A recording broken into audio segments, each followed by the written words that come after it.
Amém. Se tudo deu certo e nada deu errado, quem entrou no programa de leitura da Bíblia até a Páscoa vai encerrar Mateus hoje. Amém, gente? Alguém já leu hoje? Já terminou Mateus? Não.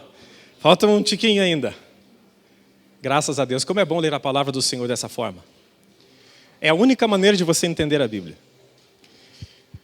Talvez você diga assim, poxa, pastor, mas eu queria conectar textos do Antigo, do Novo Testamento e pensamentos mais elaborados. Isso é um processo muito lá na frente. Você tem que primeiro entender o que está escrito dessa forma que você está lendo. Porque o Espírito Santo é suficiente para colocar a palavra dentro do seu coração. Amém, gente? E na última leitura, se não me falha a memória, e não falha, porque está na minha mão aqui, você leu até Mateus capítulo 23, é isso? Sim ou não? Sim. É sobre isso que nós vamos ministrar nessa noite. Mateus capítulo 23. É um trecho longo, mas eu vou sistematizar para ficar mais fácil a gente compreender. E é fácil, vai ser mais fácil nessa noite, porque você já leu esse texto. Mas antes eu quero ler com você, antes de ler eu quero orar com você em nome de Jesus. Fecha os seus olhos. Pai, estamos aqui, Senhor. O nosso desejo é conhecer a Tua palavra. É ouvir o que o Senhor tem a nós dizer nessa noite para nos encher do coração de ânimo. Nós vivemos tempos, meu Pai, que são não trabalhosos, mas são calamitosos. Mas nesse tempo de calamidades, nós temos experimentado grandes livramentos das Suas mãos. E isso nos tem deixado felizes e alegres. Agora, fala conosco, nos instrui sobre a Tua palavra. Nós queremos crescer no conhecimento, meu Pai, da Tua palavra nessa noite. E isso não é de gente. Isso é do Seu Espírito para nos fazer entender essas coisas. Nós não somos capazes nem de ensinar, meu Pai, nem plenamente de aprender. Nós precisamos do Teu Espírito, porque a Tua palavra é Espírito e vida, não é apenas uma letra. E nós queremos o Espírito e a vida da Tua palavra nessa noite. Assim te pedimos, não como quem manda no Senhor, mas sim como quem depende do Teu Espírito Santo. Em nome de Jesus. Amém. Amém, gente? Você sabe que Mateus começa, no início do livro de Mateus, há uma receita de Jesus, um ensino profundíssimo sobre a bem-aventurança. Quem leu isso vai lembrar agora. Bem-aventurados os pobres de espírito, porque deles é o reino dos céus. Ele está falando ali sobre felicidade. Quem é feliz segundo o padrão dele? Como ser feliz segundo o padrão de Jesus Cristo? E ali começa, para ser feliz, uma dependência total e absoluta do Espírito Santo. Isso foi pregado nessa quinta-feira aqui na nossa igreja. Agora, encerrando o livro de Mateus, caminhando para o final, Mateus vai deixar o registro de como ser plenamente infeliz sobre a face da terra. Como você deve fazer, como você deve se portar, como você deve pensar e raciocinar para ser totalmente infeliz e não herdar o reino dos céus. E é um pouco sobre isso que nós vamos falar nessa noite. Mateus capítulo 23, do verso 13 em diante. Se você quiser acompanhar pelo telão, você pode acompanhar. Ele vai nos mostrar como é que a gente faz para ser infeliz. Pastor, mas eu não quero ser infeliz. Mas ninguém quer. Se você perguntar para a pessoa mais infeliz do mundo, se você quer ser infeliz, ela vai dizer, não quero. Você programou ser infeliz? Ela vai dizer, não programei. Você quando nasceu, quando você cresceu, quando você começou a ter inteligência, intelecto, você sonhava e projetava, ali quando você tivesse 7, 8 anos, ali, mais madurinho, você sonhava com um futuro de tristeza, de agonia, de aflição? Ninguém. Ou tem alguém assim nessa noite? Diz que não. O que a gente busca é o oposto. Mas se todo mundo busca a felicidade e muita gente não alcança, mesmo não querendo, por lógica e raciocínio nós chegamos a uma compreensão. Mesmo buscando a felicidade, muita gente só recebe aflição. E é por aí que a gente vai caminhar nessa noite em nome de Jesus. para a gente se livrar dessas coisas, para a glória do nome do Senhor, e instruirmos aqueles que moram, que trabalham, que convivem conosco, a respeito dessas verdades. Vamos ler? Ai de vós, escribas e fariseus, hipócritas, pois fechais aos homens o reino dos céus. E nem vós entrais, nem deixais entrar os que estão entrando. Ai de vós, escribas e fariseus, hipócritas, pois que devorais as casas das viúvas sob o pretexto de prolongadas orações, por isso sofrereis mais rigoroso juízo.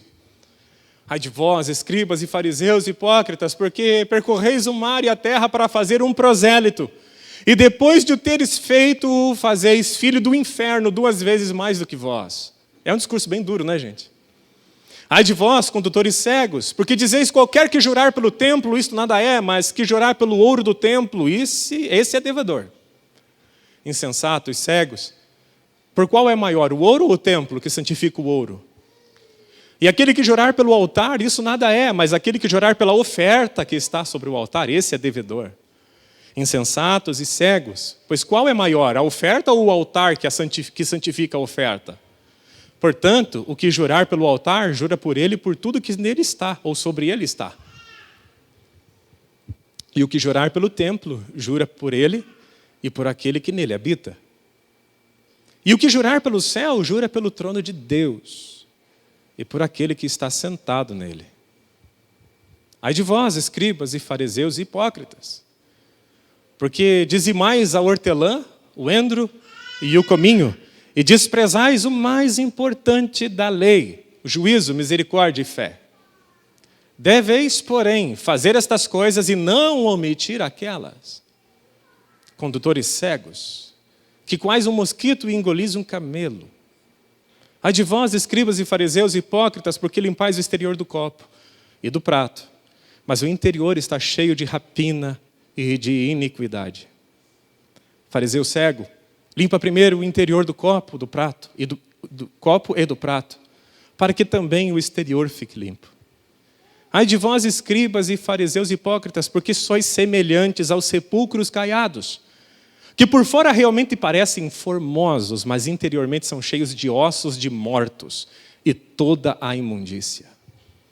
Assim também vós, exteriormente, pareceis justos aos homens, mas interiormente estáis cheios de hipocrisia e de iniquidade. Ai de vós, escribas e fariseus hipócritas, porque edificais os sepulcros, os túmulos dos profetas e adornais os monumentos dos justos. E dizeis, se existíssemos no tempo dos nossos pais, nunca nos associaríamos com eles, para derramar o sangue dos profetas. Assim vós mesmos testificais que sois filhos dos que mataram os profetas. Enchei vós, pois, a medida de vossos pais. Até aqui. Que discurso duro, não é verdade? Jesus não estava muito preocupado se ele ia agradar, mas ele tinha uma preocupação muito certa com a verdade. Ele queria mostrar a verdade, ele era a verdade, e ele não poderia se omitir. Os fariseus estavam buscando pegar Jesus de tudo quanto é maneira. Eles sabiam que Jesus era o Filho de Deus, mas estavam negando que Jesus era Filho de Deus para que ele não tivesse seguidores. Nisso se consiste o pecado contra o Espírito Santo, quando você sabe que algo é uma atuação do Espírito Santo e a nega para que alguém não creia. Esse é o pecado imperdoável contra o Espírito Santo. Desse não existe, nem aqui, nem no porvir, perdão para ele. Os fariseus e os escribas eram homens que não nasceram assim. Em algum dia eles amaram a religião, amaram os escritos de Moisés, participaram das sinagogas e alguma coisa no meio do caminho foi alterando a pureza do coração daqueles homens. Aquela pureza simples do amor por Deus e pela sua palavra se tornou em algo tão frio que Jesus em nenhum outro momento foi tão duro com uma classe de pessoas quanto aos fariseus, que eram os líderes religiosos. Que não nasceram líderes, que se formaram líderes ao longo do tempo. Jesus vai proferir várias coisas que nós lemos aqui, e eu gostaria de passar algumas delas com vocês agora, dentro do tempo que nós temos. No versículo 13, ele começa dizendo sobre o caminho da infelicidade. A tradução, ai de vós, ela seria muito melhor escrita assim, que a aflição espera por vocês. Essa seria uma tradução mais literal. Não é apenas, ai que pena. Não. É, ai que aflição aguarda vocês que fazem isso, isso, isso e aquilo. Foi aquilo que a gente leu. Ele começa dizendo, olha, que aflição espera vocês, mestres da lei. Vocês não entram no reino e não permitem que alguém o faça. Ou seja, além de não fazer o que é direito, ainda atrapalha quem quer fazer. Você conhece alguém assim? Que não faz o que deveria e ainda lança pedra de tropeço em outros. Essa pessoa vai ser infeliz e uma aflição grande espera por ela. Ninguém consegue ser feliz não fazendo o que é correto e ainda impedindo outras pessoas de fazerem. No caso dos fariseus era assim. Eles conheciam a Bíblia, conheciam as Escrituras, mas negavam o conhecimento ao povo para serem os detentores da sabedoria. Eles não praticavam o que sabiam e não ensinavam para que as pessoas praticassem. E Jesus disse, vocês não entram no reino porque não querem e ainda coloca empecilho para aqueles que querem entrar. Uma grande aflição espera por vocês. Mas isso não precisa ser apenas na religião, na fé, na nossa espiritualidade. Você quer ver no cotidiano simples? Você conhece alguém que quando delega para alguém alguma função, ele exige que a pessoa faça exatamente o que está dentro da cabeça dele e perturba todo mundo até que aquilo que ele deseja dentro dele seja feito? Só que ele não põe a mão para fazer. Ele não faz e torna insuportável a vida daquele que quer fazer. Ele se nega a fazer e, sob um falso pretexto de sou perfeccionista e quero tudo do bom e do melhor, ele torna a vida da mulher um inferno, ele torna a vida da família um inferno. Eu não conheci essa pessoa pessoalmente, uma pessoa que cruzou a minha história, mas a ex-mulher dele me contou. Ele já faleceu. Tinha um homem que ele era tão doido, mas tão doente, uma obsessão por excelência, que não é uma obsessão normal, que uma das coisas que ele exigiu do filho dele, atrás da casa que ele construiu, tem mais ou menos um pedaço do tamanho desse altar aqui, de pedras. Sabe quando você coloca pedra porque você não quer pôr grama? E ele colocou atrás da casa dele um pedaço desse tamanho aqui, um equivalente, um espaço como se fosse desse altar. E ele falou para o filho dele, de 16 anos, para o filho dele fazer o serviço, que ele comprou a pedra e tinha que ser transportada mais ou menos uns 30 metros de carrinho para ser preenchida no lugar que tinha que estar. Mas ele disse para o filho dele, você vai ter que lavar todas as pedras antes de colocar. Sabe como é que esse cara morreu?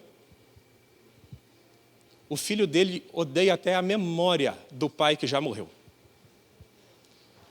A ex-mulher dele me contou, falou assim, eu estava em casa quando isso aconteceu. Ele exigiu que o menino lavasse as pedras, pegasse uma mangueira e lavasse as pedras para depois colocar no chão. Pastor, é pedra branca? Não é pedra branca, pedra comum.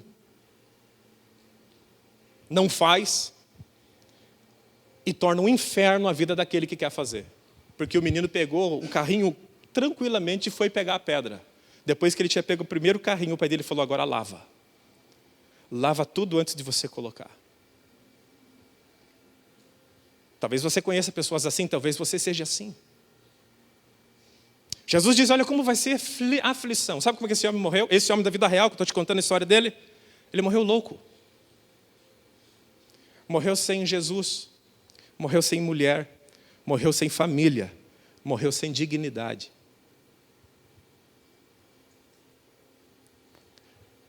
Sabe fazer, não faz, e põe toda a carga do mundo sobre aqueles que querem fazer. Jesus olha para eles, esses homens da religião, e dizem assim, ó, vocês fazem a mesma coisa. Vocês não praticam a verdadeira religião e impedem qualquer um de fazer. Tem como ser feliz sendo assim?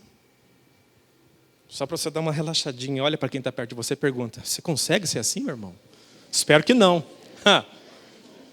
Eu espero que não.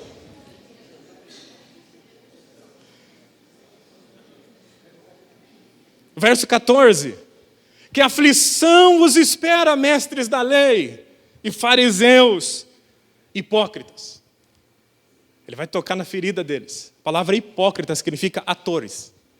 Jesus como dizendo assim, eu conheço a vida de vocês e eu sei que vocês vivem uma vida fingida. Tem como ser feliz é alguém que finge ser o que não é o tempo todo. Porque toda vez que chega no final do dia e essa pessoa coloca a cabeça no travesseiro, ela sabe que ela foi um ator o dia inteiro. Não há como você ou eu, e Jesus estava falando aqui na questão da espiritualidade, mas eu estou aplicando também para a vida cotidiana, porque isso aqui também nos toca no dia a dia. Não há como ser feliz mostrando ao mundo que nós cremos em Jesus, mas no nosso interior não crendo. Não há como ser feliz fingindo gostar das pessoas que estão ao nosso lado, atuando. E tem gente que atua bem.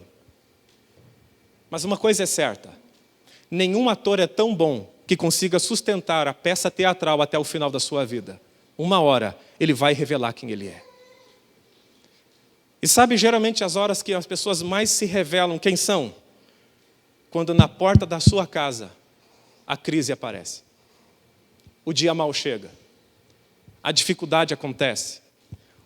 As contrariedades da vida dão um oi. Pessoas que são atores por natureza, que desenvolveram isso, nas dificuldades da vida geralmente se revelam. Geralmente mostram quem são. Os extremos da vida, na verdade.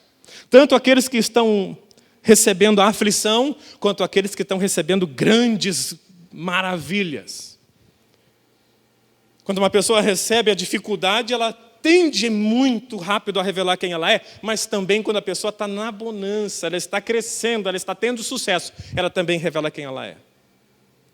Os extremos emocionais revelam quem nós somos de verdade. Que Deus te abençoe, de você não ter nenhuma máscara de ator ou de atriz diante do seu rosto, e de você ser íntegro, totalmente íntegro diante de Deus. Porque lá no final do dia, no final da nossa jornada, quando a lâmpada da nossa vida terrena acabar, nós vamos estar diante dele para prestar contas. Você pode me enganar e eu posso te enganar. Nós podemos enganar uns aos outros, mas ninguém aqui pode enganar ao Senhor. Lembrei de uma cena quando eu era garoto ainda. Hoje de manhã nós estávamos lá. O Sérgio me deu um privilégio de acordar 4 horas da manhã hoje, né? Poxa vida, os meus guris estão indo para a cama cedo, na minha cama cedo, mas nessa noite eles não foram. Mas daí eu acordei fui lá conversar com o Sérgio 4 horas da manhã. Brincadeira, nós fomos lá no, como que é o nome daquele lugar? Morro da Palha. Nós fomos orar, vendo o sol amanhecer. E muita lembrança de jovem vem na cabeça da gente. Toda vez que eu falo sobre que nós não podemos enganar os outros, nós temos como enganar os outros, mas não podemos enganar Jesus. Eu me lembro de um líder de jovens que eu tinha. A piazada fez tudo o que não deveria ter feito aquela semana e era culto de jovens no sábado. Isso eu me lembro como se fosse ontem. E o líder estava tão bravo que na hora da pregação ele disse assim, você pode esconder de Deus o que você faz, mas de mim você não esconde. Ele estava muito bravo aquele dia. E ele não consertou até hoje aquela mensagem, está daquele jeito. Mas estava todo mundo que tinha aprontado, assim, ó. Ele olhava para a rapaziada, você pode esconder de Deus, mas de mim você não esconde. Bravo, bravo, bravo. Mas na verdade a gente pode esconder um do outro. Mas de Jesus ninguém esconde nada. Hipócritas, que aflição espera vocês. E ele vai dizer qual era a hipocrisia. Vocês têm aparência de piedade, mas o que vocês querem mesmo é lesar as pessoas na sua fé. Será que isso acontece hoje? Olha o que ele vai dizer, vou ler aqui na versão que eu tenho. Vocês tomam posse dos bens das viúvas, que era uma classe de pessoas desfavorecidas, de maneira desonesta. E depois, para dar a impressão que vocês são piedosos, vocês fazem longas orações em público. Olha só. Por causa disso, vocês serão duramente castigados. Eles fingiam para ter lucro. Fingiam para ter benefício pessoal. Não era simplesmente pela arte de fingir. Eles estavam fingindo para obtenção de lucro. E Jesus diz assim, o fato de vocês fingirem já é condenável. E o motivo pelo qual vocês ainda fazem, vocês ainda serão duplamente castigados. A aflição virá e o castigo virá maior ainda. Ele fala 2 vezes sobre castigo no mesmo versículo. Tem como ser feliz uma pessoa dessa? Ele pode até parecer em público feliz, mas ele jamais vai ser. A Bíblia diz que a riqueza obtida por desonestidade traz maldição para a nossa vida. Você pode achar que não, porque eu e você, nós temos a simplicidade de ver apenas o que a pessoa está vivendo no momento. Você olha a pessoa passando com os seus bens ou algumas fotos de rede social. Mas o Senhor conhece o coração de cada um. E que Deus nos livre disso em nome de Jesus. A falsa piedade para lucrar na fé. Jesus diz, olha, que aflição espera vocês, que atravessam o mar, se necessário for, para converter alguém para a religião de vocês. E fazem daquela pessoa 2 vezes mais merecedora do inferno do que vocês. Por que isso acontecia? Porque eles achavam que eles iam atrás de todos os tipos de pessoas que estavam praticando outras religiões e puxavam para o judaísmo. O judaísmo era o problema? Nunca foi. Obedecer à lei era o problema? Não. Mas obedecer à lei de forma fria e sem interesse por Deus se chama legalismo religioso, ao tentar obter o favor de Deus sem ter um coração voltado para Ele. E eles ensinavam as pessoas a fazerem isso. Gente, nós nos reproduzimos segundo a nossa espécie. Amém? Ser humano gera... Vamos começar do básico, vamos lá. Gato gera... Cachorro gera... Ser humano gera... Fariseu gera... O problema é que na religião a 2ª geração é pior do que a anterior. Se você gosta de estudar teologia, você sabe do que eu vou falar. Os discípulos de Calvino e de Armínio potencializaram muito mais a doutrina deles do que eles mesmos. Se você ler Instituto de Calvino, por exemplo, ele vai falar sobre predestinação, mas não tanto quanto os adeptos dele. Os discípulos dele ficaram loucos com esse tema. Ele em si, se você ler as Institutas, que balizam o calvinismo no mundo, ele não tocou tão profundamente nesse tema. Agora, se você pegar as cobras criadas depois disso, eu estou falando só um exemplo, estou falando que todo mundo era maligno. Eu falo cobra criada, é uma expressão só do português, gente. Quando você pega os discípulos, aí eles foram avançando a ponto de dizer que não precisava mais evangelizar, porque Deus sabia quem ia ser salvo, para que pregar, Deus vai salvar por si mesmo, e aquilo virou uma desgraça. A do Armínio é a mesma coisa. Armínio diz que a salvação é pela graça, mediante Jesus Cristo. Quando você tem fé em Jesus, a graça vem sobre a sua vida. Os discípulos de Armínio, porque Armínio escreveu pouco, os discípulos de Armínio chegam ao ponto de dizer que você não precisa fazer nada também. Você pode levar uma vida totalmente displicente. E outra ala diz que você tem que pagar pela salvação. É tudo errado. E eles não ensinaram isso. Mas os discípulos agarraram. Na religião isso acontece. Geralmente de uma geração para outra potencializa tudo aquilo que é bom, tudo aquilo que é ruim, se não tiver uma intervenção divina. Por isso que a gente tem que ter moderação. Amém, gente? Eles convertiam pessoas para torná-las piores do que eles. No verso 16, Jesus vai dizer assim, olha, você que cobiça o ouro e a prata, ai que aflição espera por você. Já ouviu aquela expressão? Tal pessoa era tão pobre que só tinha dinheiro. Tem gente que é assim. O pior não é ter gente assim, é ter gente dentro da igreja, usando Deus como o único meio para ganhar dinheiro na vida. Esse é o maior. Quando ele olha para Deus como um caixa aonde ele vai poder sacar dinheiro. Dinheiro. E relacionamento? Não. A gente não se relaciona com caixa automático. Eu nunca vi ninguém abraçado no caixa do banco, falando, puxa, eu te amo. Não. Você vai no caixa fazer o quê? Uma relação comercial. Tem gente que faz isso. Eu entendo que alguém que não conheça Jesus possa viver em busca de dinheiro. Agora, quem já conheceu a sublimidade do Evangelho de Jesus, fazer a sua vida girar em torno de bens materiais, aí ele se torna mesmo 2 vezes mais merecedor do inferno. Que Deus nos livre disso em nome de Jesus. Quer ser infeliz? Viva atrás de dinheiro. Viva por ele. No versículo 23, Jesus vai dizer, vocês cumprem legalmente a lei, mas vocês deixam o mais importante de lado. Toda vez que você não estabelecer ordem de prioridades na sua vida, você vai ter aflição. Jesus diz, vocês fazem coisas extraordinárias, fariseus, dá até inveja, entre aspas. Vocês separam o dízimo do endro do cominho. Vocês separam o dízimo daquilo que a lei não manda. Vocês têm o cuidado de dizimar da hortelã, do endro e do cominho. Mas o mais importante da lei vocês deixam de lado. Isso aqui é ser legalista. A justiça vocês abandonaram. A misericórdia não existe. E vocês não fazem nada por fé. Nada. É o que Jesus está dizendo no verso 23. Justiça é saber discernir o que é certo do errado e andar naquilo que é certo, naquilo que está prescrito pelo Senhor. Misericórdia é demonstração de compaixão por aquele que é menos favorecido que você. E fé é uma convicção profunda daquilo que você está fazendo para Deus. É um crer que sai do interior para fora. Jesus diz, vocês são inteligentíssimos. Vocês conseguem calcular o dízimo da hortelã, do endro e do cominho, que são terríveis de calcular. Vocês deveriam fazer isso, ratificando o dízimo no Novo Testamento.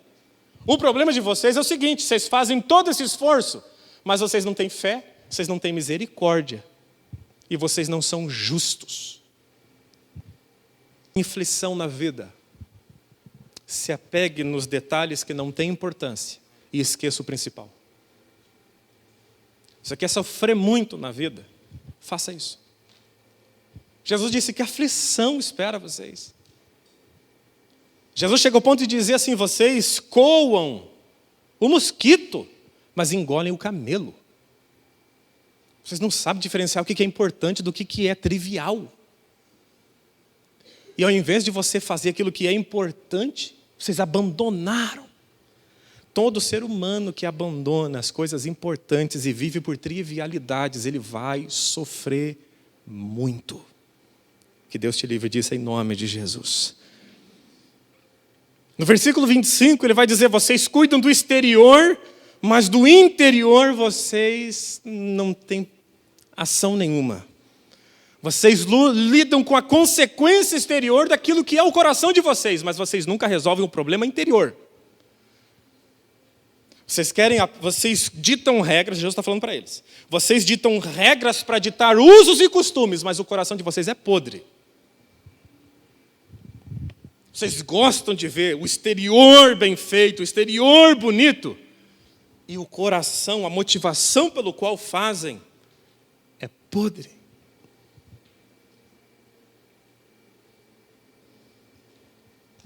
A árvore se conhece pelo fruto. Pelo fruto, não apenas conheceremos os outros, conheceremos a nós mesmos. Os resultados das nossas vidas mostram quem somos. Eu não entendo nada de planta. Eu não entendo. Se você me mostrar um pé de uma fruta e de outra, é capaz de eu confundir. Agora, se você me mostrar um mamão e uma laranja, eu sei a diferença dos dois. Porque quando você vê o fruto, fica fácil de saber que tipo de árvore é. Certo ou errado? Você não é obrigado a saber, quando você entra num pomar, que árvore é que árvore. Principalmente se você foi criado na cidade, como eu fui. O meu pai pega o negócio, ele sabe o que é. Meu tio também. Agora, eu não sei. Mas se você me mostrar duas frutas diferentes, eu sei quais são.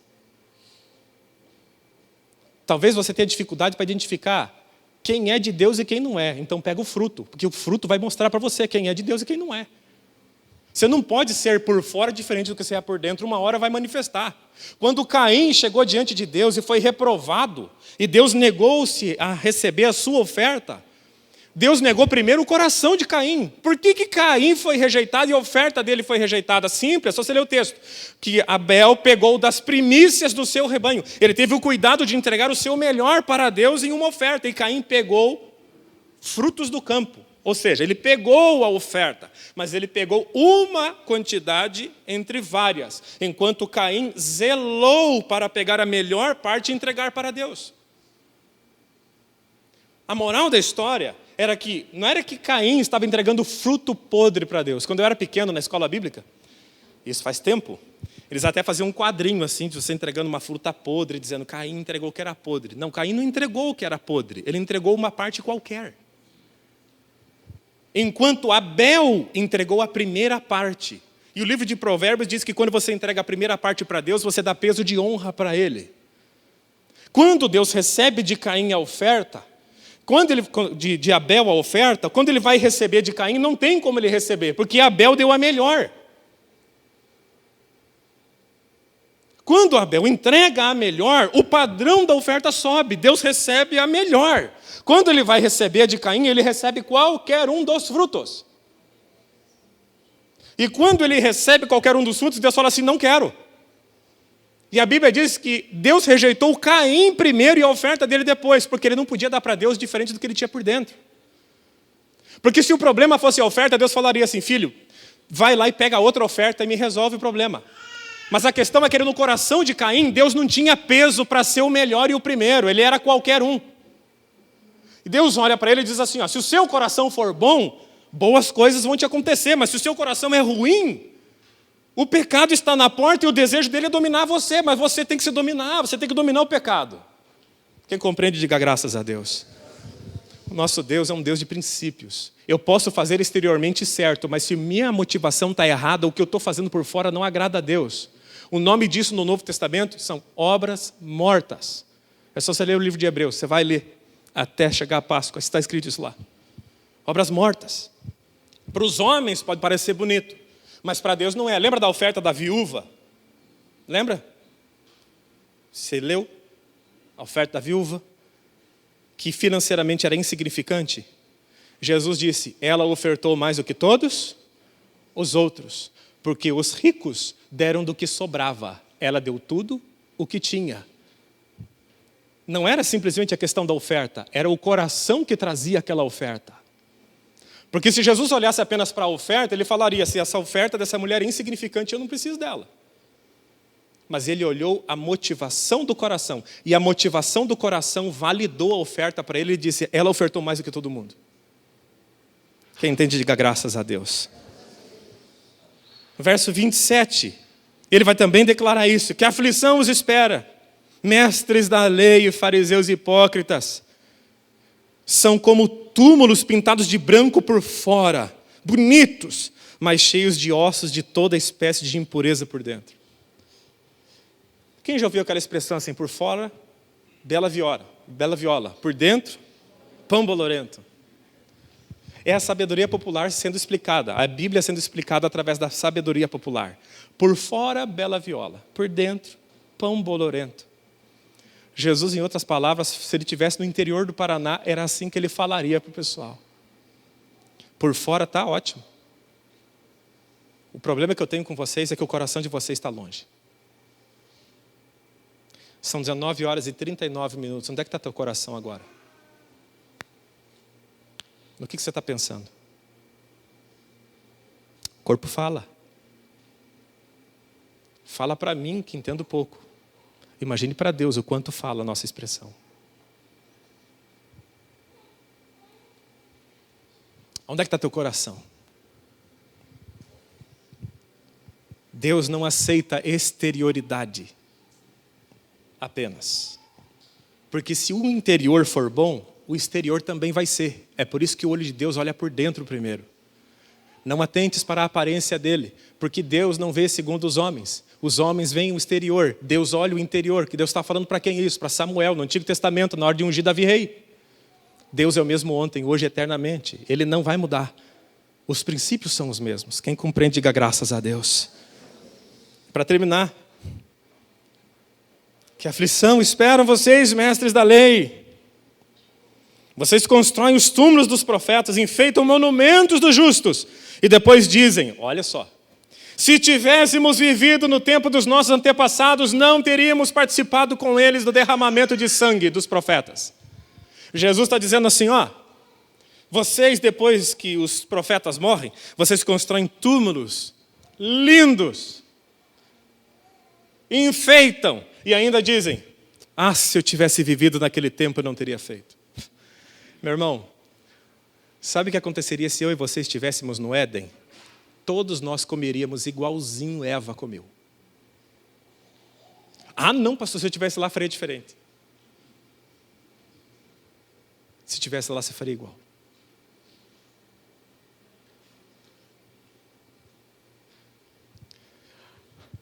Quem gosta de estudar teologia, eu vou dar só um parênteses. A coisa está tão grave no Brasil em relação à pregação do Evangelho, que esses dias, um pregador que não é pregador da palavra, que é um lobo no nosso meio, teve a capacidade de dizer que até Deus, se tivesse no Éden, comeria da árvore.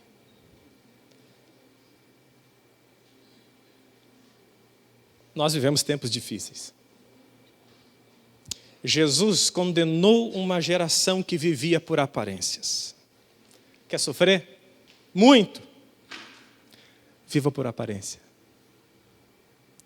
Se arrebente de trabalhar para comprar o que você não precisa, com o dinheiro que você não tem, para aparecer quem você não é para pessoas que você nem conhece. E você vai ser muito aflito na vida.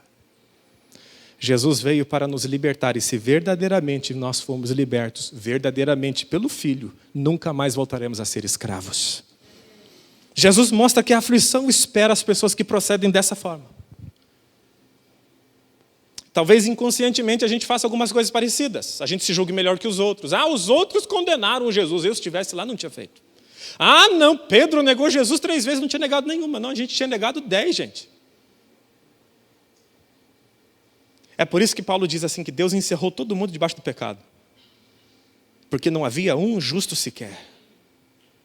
Para que no meio por causa da lei, que mostrou que todo mundo tinha pecado, todo mundo viu que tinha a necessidade de um Salvador. Jesus Cristo, o nosso Senhor. Que Deus nos abençoe.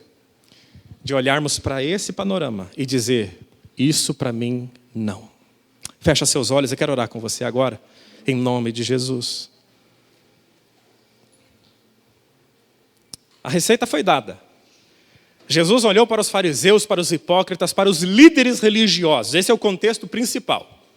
Mas se você gosta mais de teologia, o contexto principal, Jesus está falando para os fariseus, líderes religiosos e influenciadores da religião do seu tempo. Qual era um pecado que norteava a vida deles e que desencadeava todos os outros? Eles viviam uma fé de aparência. Eles aparentavam ser uma coisa, mas por dentro eram outras. E aí essa vida de hipócrita, de ator, tocava todas as outras atitudes que nós falamos nessa noite. Agora aplicando para a nossa vida hoje, porque nós não temos líderes religiosos que influenciam como os fariseus naquela época. O que eu posso aplicar para a minha vida nesse texto, ano 2020? A receita da aflição é, desse mal surge todos os outros. Viver uma vida de aparência e ponto. É por isso que as pessoas buscam riqueza, é por isso que as pessoas buscam poder no dinheiro. Porque elas querem ostentar. Elas têm problemas interiores profundos e acham que se tiver dinheiro serão mais aceitas na sociedade. Acham que se tiverem mais dinheiro terão mais prestígio e serão mais respeitadas. Para você ser um homem de prestígio e de respeito, você não precisa de dinheiro, você precisa de caráter. Só isso. E quem consegue mudar o caráter do outro? Não há um psicólogo, não há um psiquiatra que consiga fazer isso. A mudança de caráter acontece quando o Evangelho de Jesus é pregado, a Bíblia é ensinada, é estimulada a ser lida, meditada. E as pessoas são empurradas para a oração, direcionadas à oração. Porque alguém que lê as Escrituras, que ouve o ensinamento da palavra de Deus e recebe no seu coração, e investe um tempo de oração, o caráter dele muda.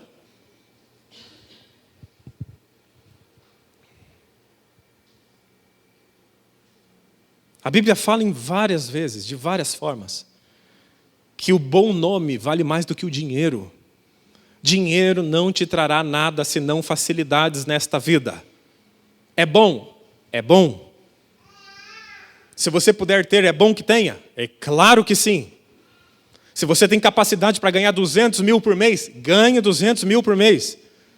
Você tem capacidade para gerar de riqueza 1 milhão, gere 1 milhão de riqueza. Mas não faça disso o objetivo da sua vida. Porque você tem algo muito maior. Você tem a esperança da salvação em Cristo Jesus. E quando eu falo esperança de salvação, não é esperança de salvação eterna apenas. Não. Porque aquele que crê em Jesus já está salvo. O destino eterno dele já foi definido. Mas nós temos a esperança que ele vai voltar para nos buscar. E que esse mundo não nos pertence, queridos. A nossa herança está por vir. Tudo que você pode receber nessa terra são bênçãos, mas não é herança. A herança é a nova Jerusalém que vai descer do céu para nós. Logo, logo Jesus vai voltar para buscar a igreja. A trombeta vai soar do anjo. E os mortos em Cristo ressuscitarão primeiro. E depois nós que estivermos vivos, ressuscitaremos e seremos junto com o Senhor Jesus. Estaremos com Ele nos ares. Com um corpo transformado e glorificado. Seremos levados ao tribunal de Cristo e receberemos o nosso galardão. Participaremos das bodas do Cordeiro. E depois de 7 anos nós desceremos com Cristo para implantar o reino milenar dele na terra. E depois de 1000 anos o diabo vai ser solto, vai ser condenado, lançado no lago de fogo e enxofre. E Jesus vai restaurar essa terra. E nós reinaremos com ele por toda a eternidade. Essa é a nossa herança. Esse é o nosso objetivo. É por isso que nos movemos. O restante são penduricalhos. São penduricalhos. Que Deus nos abençoe de termos inteligência de viver bem agora nessa terra e de vivermos bem na eternidade com Jesus Cristo. A receita da desgraça foi dada nessa noite, em forma de ensino das Escrituras para gerar sabedoria no nosso coração. Se você se interessou por isso, leia de novo esse texto na sua casa, esse texto na sua casa. E não aplica a sua mulher, não aplica ao seu filho, aplique a você. A palavra fala primeiro conosco. Ah, pastor, tal pessoa tinha que estar aqui. Não, ele não precisaria estar aqui. Você está, pregue para ele. Nós somos mensageiros das boas novas de Jesus. Jesus não quer que a gente viva dessa forma, como foi narrado aqui. Que aflição os espera. Não. Para nós é que gozo os espera. Que alegria espera vocês que vão reinar com Cristo. 1000 anos na terra e depois a eternidade numa terra transformada. Esse é o objetivo, gente. Foi por isso que Jesus morreu. É lógico que a nossa salvação implica em ter sabedoria, discernimento, inteligência. E é lógico que a gente acaba ganhando dinheiro porque a gente tem inteligência, a gente prospera na vida, sabe economizar, sabe investir, porque temos domínio próprio, porque não andamos por aí gastando mais do que ganhamos, amém? É lógico que o Evangelho me faz prosperar nesse sentido. Mas Jesus não morreu para eu comprar uma casa nova. Jesus não morreu para eu comprar um carro novo. São bênçãos que Ele me permite conquistar e que Ele muitas vezes abre portas para que eu tenha. Mas não é o objetivo dEle final na minha vida. Ele quer a mim e a você. Geração eleita. Sacerdócio real. Um povo adquirido. É isso. É por isso que Ele morreu. Fica de pé, eu quero orar com você nessa noite em nome de Jesus.